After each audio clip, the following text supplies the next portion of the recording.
Welcome to the moment of truth. Please stay tuned.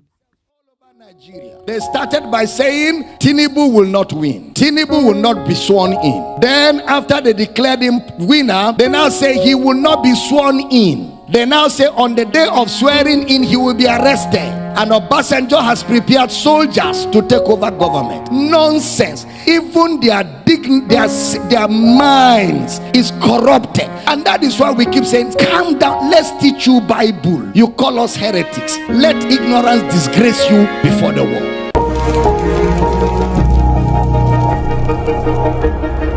Because there's a theology that they parade around called 7 mountains, that the church must take over entertainment, take over politics, take over government. And that is why the confusion that happened during the election happened. That confusion exposed the church. All these false prophets that paraded themselves all over Nigeria, they started by saying Tinubu will not win. Tinubu will not be sworn in. Then after they declared him winner, they now say he will not be sworn in. They now say on the day of swearing in, he will be arrested. And Obasanjo has prepared soldiers to take over government. Nonsense. Even their minds is corrupted. And that is why we keep saying, calm down, let's teach you Bible. You call us heretics. Let ignorance disgrace you before the world. Some churches fasted and prayed for Tinubu to die. The man is your commander-in-chief. Deal with that. That's why when Buhari entered office, a lot of Christians began to say he will die. They even said when he went to outside the country that he will not come back alive. Christians, churches, that he will die. The man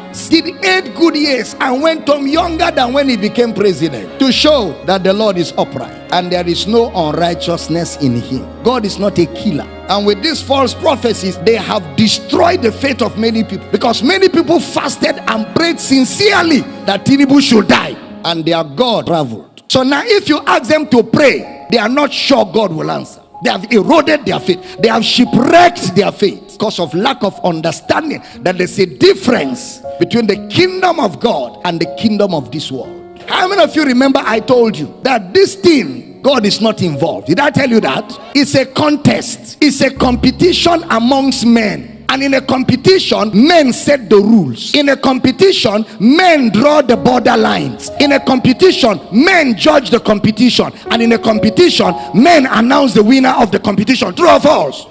Anything that a man will set the rule cannot be God. God is not a man. Your elections, the rules are set by men. Your constitution is drawn by men. It's not Bible. It's not God. It's not God. It cannot be God. God does not install presidents. God does not install presidents. Men vote who should rule them. There's a process that is set by men, and men will determine who wins, and men will announce. Didn't you go to school? It is called a democracy. What is a democracy in social studies? Government of the people, for the people, by the people. How did you bring God in? The government of God is a theocracy. You didn't hear what I said. The government of God is a theocracy. That is God's government over his people. There is no theocracy anywhere in the world. It is democracy all over the world. That is why preachers in America kept saying Donald Trump will win, and kept saying it. In fact, one woman of God was on television praying, oh God, send African angels, send African angels to come to America and make Donald Trump win. Look at caricature, disgracing themselves,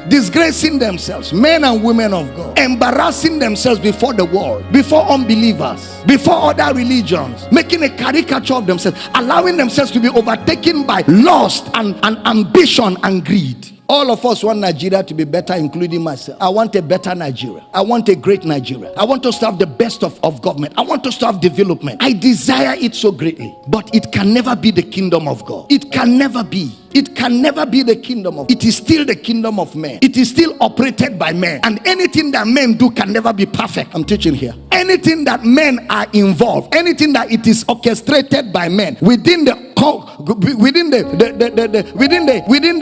boundaries of men, it can never be perfect. I have a reason why I'm talking like this. Somebody even said that if Tinubu becomes president, we should amputate his leg. He said, amputate my leg. We're looking for him. Somebody even say he's a prophet. If Tinubu becomes president of Nigeria, there is no God in heaven. Look at that charlatan. That's a charlatan. That's what? A charlatan. Some churches, even pastors, stood on the pulpit and say, vote for this man. This man is the will of God. Let's fast and pray. How can a pastor be partisan? The pulpit is not a place for politics. The pulpit is a place, it is the pillar and the ground of the truth of the gospel. You don't use your pulpit except you don't know what the gospel is. And I don't blame them. Many of them don't know what the gospel is. They don't know what the gospel is. Thank you for watching. See you on my next video. Bye for now. Go and watch the video I did about Peter Obi losses, and you will see that he repeated everything that I said.